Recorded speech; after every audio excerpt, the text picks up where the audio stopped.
Bueno, ahora, habida cuenta de los preconceptos o conceptos que van introduciéndonos en el curso de organización del territorio, sobreviene ahora reflexionar brevemente sobre cómo el centralismo y los procesos fallidos de intervención han querido, ¿no?, ordenar el territorio. Y en algunos casos se ha conseguido y en otros casos ha sido fallido. Esto lo vamos a explicar a detalle en la clase. Pero hoy solamente mencionemos cómo el centralismo que viene de hace 191 años, ¿no?, mantiene un concepto básico que es el de gobierno unitario. El Perú no es una federación y eso nos ayuda mucho para la política de ordenación del territorio. Gobierno unitario descentralizado, dice la Constitución vigente. Entonces viene el constitucionalismo histórico de hace 191 años y felizmente en el Perú, felizmente, no debe haber desunión, no debe haber fraccionamiento. Y si lo hay, son antojos y son irracionalidades. El gobierno es uno. Como decía un autor, en el Perú todo está unido. ¿Por qué se va a desunir pregonando la federación? Pues bien, desde esa época acá ha habido, ¿no?, un concepto unitario, tratar, y el Perú hereda pues de la colonia las 8 intendencias y sobre esa base aparecen los 8 departamentos. Hoy más bien nos preguntamos por qué esa herencia fue fragmentada al absurdo de tener 24 departamentos más una provincia que tiene el rango de departamento. O sea, el triple. Ahí no se ha honrado esa discusión de nuestros bisabuelos, nuestros tatarabuelos, de entender que la república tiene un gobierno unitario, una estructura del territorio manejado, gobernado unitariamente. Pues bien, el problema está que ese unitarismo ha devenido en centralismo. Muchas fórmulas vinieron, juntas y consejos departamentales, las municipalidades que se han venido desde antaño manteniéndose, reforma de descentralización fiscal en 1873, los congresos en la municipalidad de 1820, han procurado mejorar el centralismo, ¿no?, que ha sido y es todavía un signo negativo para el país. La Constitución del 33 generó los consejos departamentales, queriendo también atacar el centralismo, ¿no? Esto no funcionó, se incumplió, sobrevinieron juntas y corporaciones departamentales de desarrollo hasta el año 68, en que entre el gobierno militar lo desapareció y lo centralizó en Sinamos, y todo ese esfuerzo descentralizado de rentas, de obras, de decisiones, se concentra. Ese es el problema, las autocracias concentran y son los primeros en llevar adelante el centralismo, exacerban el centralismo y desesperan. Con democracias, más o menos el péndulo dice que sí funciona la descentralización. Bueno, el gobierno militar sectorizó la administración pública, la gestión pública, y dentro de ellos el concepto de ordenamiento territorial. Y el ordenamiento territorial fue manejado por el Ministerio de Vivienda, ¿ya? No lo manejaron bueno, ya no habían corporaciones, pues, ¿no? Y entonces hubo una manera pues muy centralista aunque hubo esfuerzos del Instituto de Planificación en ordenar el territorio, pero no se logró, por esta sectorización de la administración pública que obedecía a la concentración del poder en la Junta Militar, en el Consejo de Ministros, etcétera, etcétera. Hubo esfuerzos de desconcentración, los ordes y los comités departamentales en la segunda fase. Luego viene un esfuerzo por regionalizar el Perú, del año 79 al año 82. Por primera vez se habla de región y se habla de gobierno regional. Esto fue una sorpresa en el año 79, 80, porque nunca antes se había hablado de un nivel de gobierno intermedio que se llamaba los gobiernos regionales, para las regiones. Se había hablado de las municipalidades como una instancia de gestión político-administrativa, pero no tenía plenamente una autonomía política. Recién la Constitución del 79 lo concedió, pero a esto se añadió los gobiernos regionales.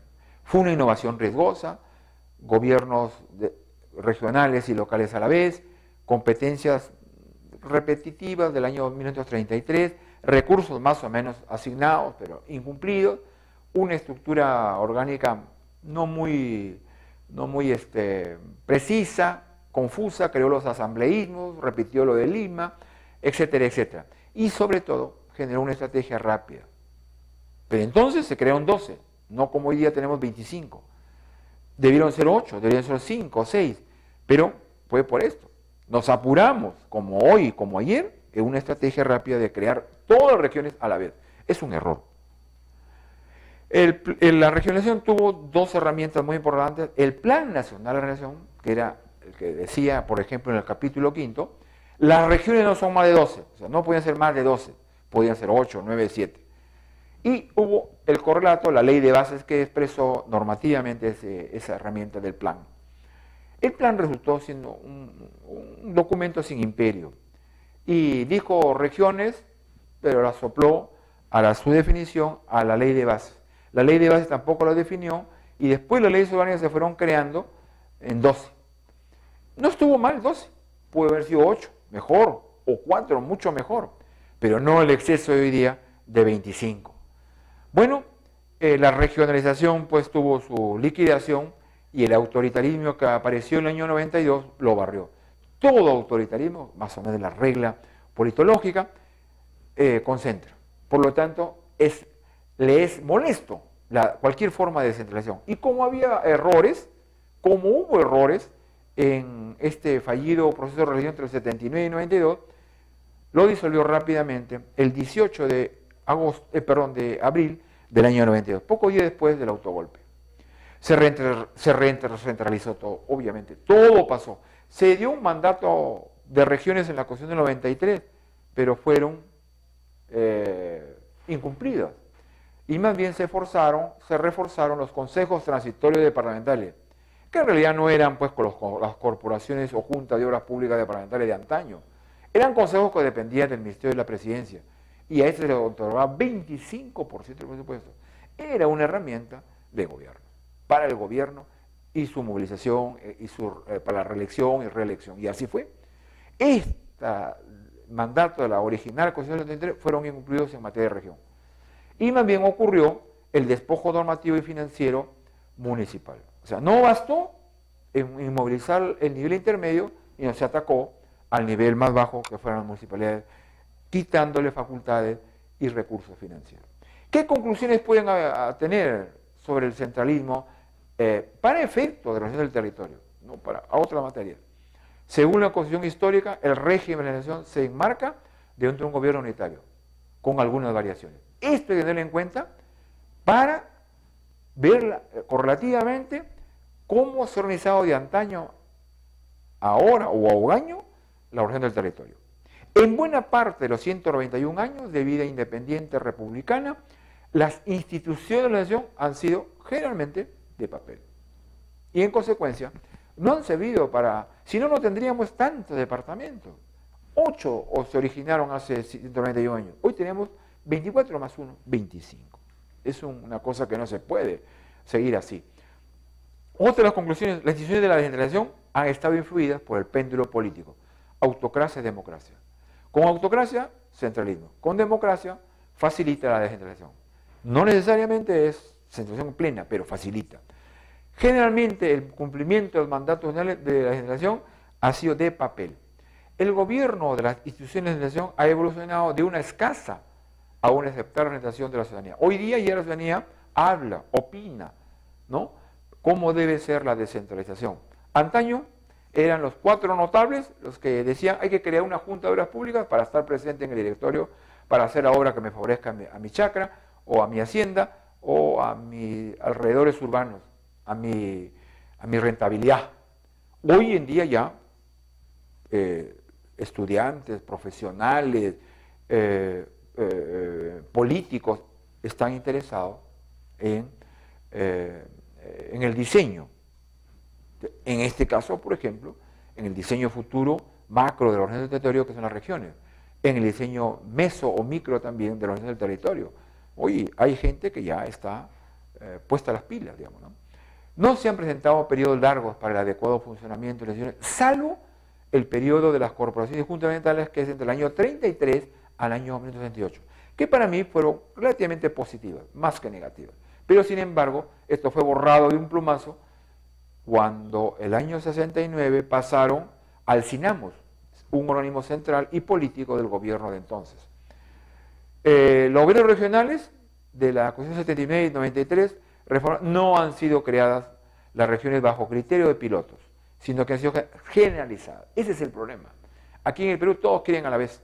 Entonces ese es un obstáculo. Ahora, es un sentimiento que los políticos quieren respetar y no enfrentar, pero lo leal sería, como en Italia, ir creando regiones piloto. Y esto no se ha logrado.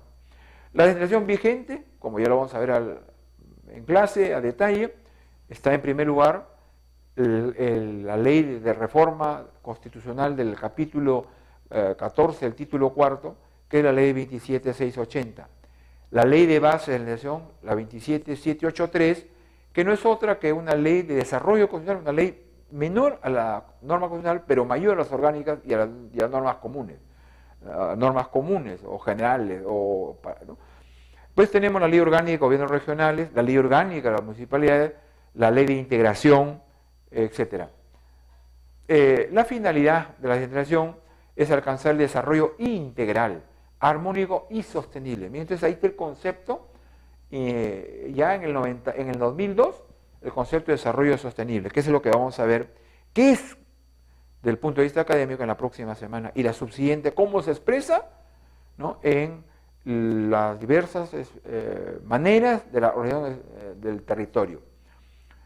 La finalidad es asignarle a estos gobiernos centralizados competencias y funciones que se ha hecho.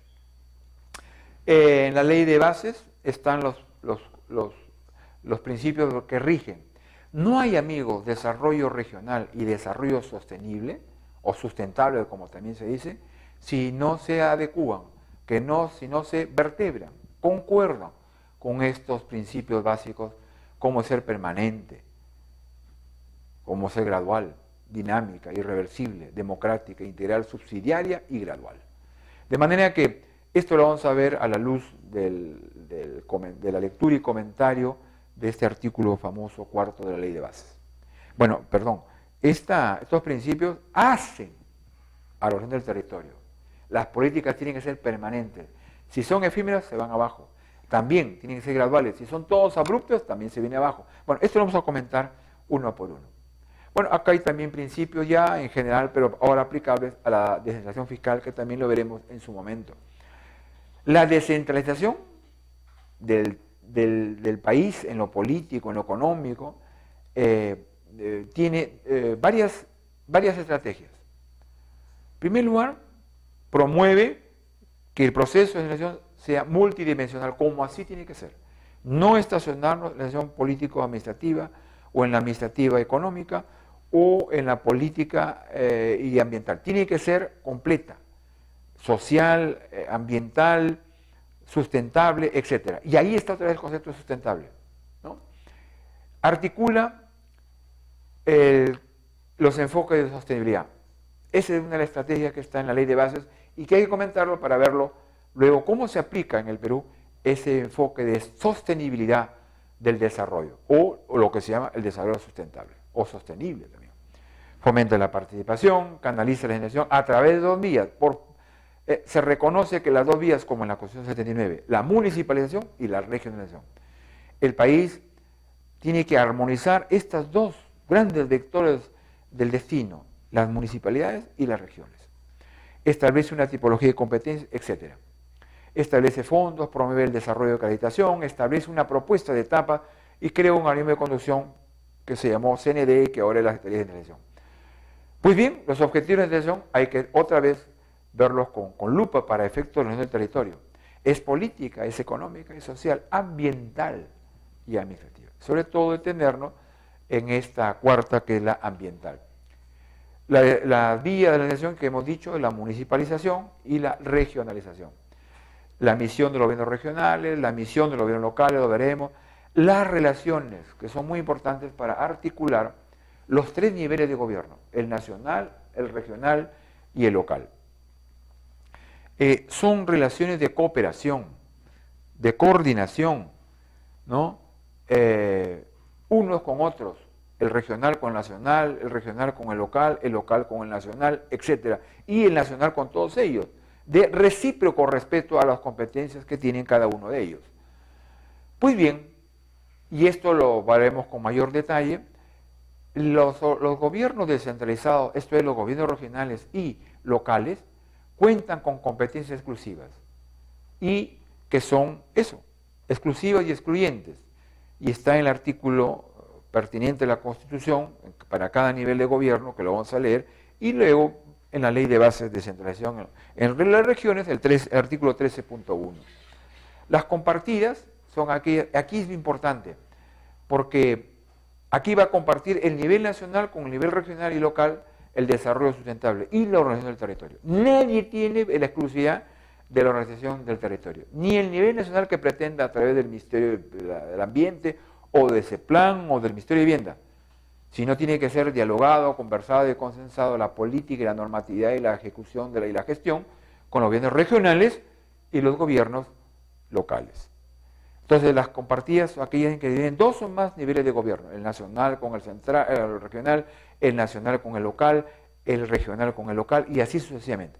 En fases sucesivas de los procesos implicados, la ley indicará la función específica y la responsabilidad que corresponde a cada nivel para asumir estas importantes competencias. Ya vamos a ver cómo en las leyes orgánicas de los gobiernos regionales y locales aparecen estas competencias que son compartidas con el nivel nacional y con el nivel local. Las delegadas, aquellas que un nivel de gobierno delega temporalmente a otro, ¿no? La entidad que delega mantiene la titularidad, etcétera, etcétera. Bueno, hay criterios para la asignación de esta y la transferencia de competencias, como la subsidiariedad, la selectividad, la proporcionalidad y concurrencia. La distribución de competencias se hace conforme a una ley, que es la ley de bases y la ley orgánica y locales respectivamente. Lo mismo la distribución de competencias se distribuyen y precisan a través de las leyes orgánicas del Poder Ejecutivo, que ya fue sancionada en el 2008, de los gobiernos regionales del 2002 y municipalidades del 2003 respectivamente. La conservación de conflictos de competencias se hace felizmente en un gobierno unitario a través de un órgano de control constitucional que se llama el Tribunal Constitucional, si no sería el acabose, sería, ¿no?, la selva. Y ahí este tribunal ha aplicado. Bueno, la legislación tiene fondos, para ello vamos a ver la participación, la planificación, que es esencial para alcanzar el desarrollo regional y sustentable. Sin planificación no podrá haber, me parece, ¿no?, esta organización del territorio y este desarrollo sustentable. Porque ahí se expresarán las inversiones públicas privadas, ahí explicarán los objetivos a alcanzarse, los programas y entre ellos la organización del territorio, ¿no? Esto lo vamos a ver con mayor detenimiento. Pues hay una etapa de la legislación que ya se ha avanzado en la etapa preparatoria, de instalación, de consolidación, de transferencias. Esto es lo que interesa ahora, los futuros inmediatos, y esto tiene que ver con nuestro curso, la organización del territorio. Los futuros inmediatos, para ver la organización del territorio en términos macro, en tanto que ahora se va haciendo lo meso y lo micro, pero a futuro, los macros, tendremos que ver con la integración física, y para eso otra vez la lectura de la organización del territorio y la planeación regional. Los consensos entre líderes e instituciones, sin esto no se va a alcanzar, porque podemos tener estudios y estudios de integración física, económica, etcétera, pero si la sociedad, a través de sus líderes e instituciones, no se ponen de acuerdo en asuntos tan racionales como la integración de las regiones o las macroregiones, de nada servirá. Entonces, integrado físicamente, buscados los consensos, recién se aparecerá el diseño de regiones y su formación a futuro. Esto no puede pasar para mí no menos de 10 años. Bueno, en los futuros inmediatos tenemos varias herramientas por abordar. Por ejemplo, CEPLAN debe abordar, y no creó la Secretaría de Descentralización de la PCM, este crucial asunto del Plan Nacional de Organización que se empezó a hacer en el CND anterior y se quedó, se pasmó. Lo mismo, el Plan Nacional de Inversiones puede ser revisado a la luz del Plan Bicentenario, ¿no es cierto? Y que tiene una matriz de inversiones bien interesante que hay que leerlo. El Plan Nacional de Organización, que es propiamente la herramienta para alcanzar las futuras regiones para mí en futuros 10 años. No alocarnos, no desesperarnos, como se hicieron en el año 2005, se fueron a un referendo y fracasó, para constituir macroregiones, no microregiones como ahora son las regiones de departamento. Bueno, muy bien, entonces amigo, esto ha sido todo por en esta oportunidad. Muchas gracias. De tener 24 departamentos más una provincia que tiene el rango de departamento, o sea, el triple. Ahí no se ha honrado esa discusión de nuestros bisabuelos, nuestros tatarabuelos, de entender que la república tiene un gobierno unitario, gobierno unitario descentralizado, dice la Constitución vigente. Entonces viene el constitucionalismo histórico de hace 191 años y felizmente en el Perú, felizmente, no debe haber desunión, no debe haber fraccionamiento. Y si lo hay, son antojos y son irracionalidades. El gobierno es uno. Como decía un autor, en el Perú todo está unido. ¿Por qué se va a desunir pregonando la federación? Pues bien, desde esa época acá ha habido, ¿no?, un concepto unitario, y el Perú hereda pues de la colonia las 8 intendencias y sobre esa base aparecen los 8 departamentos. Hoy más bien nos preguntamos por qué esa herencia fue fragmentada al absurdo. Bueno, ahora, habida cuenta de los preconceptos o conceptos que van introduciéndonos en el curso de organización del territorio, sobreviene ahora reflexionar brevemente sobre cómo el centralismo y los procesos fallidos de integración han querido, ¿no?, ordenar el territorio. Y en algunos casos se ha conseguido y en otros casos ha sido fallido. Esto lo vamos a explicar a detalle en la clase. Pero hoy solamente mencionemos cómo el centralismo que viene de hace 191 años, ¿no?, mantiene un concepto básico que es el de gobierno unitario. El Perú no es una federación y eso nos ayuda mucho para la política de ordenación del territorio.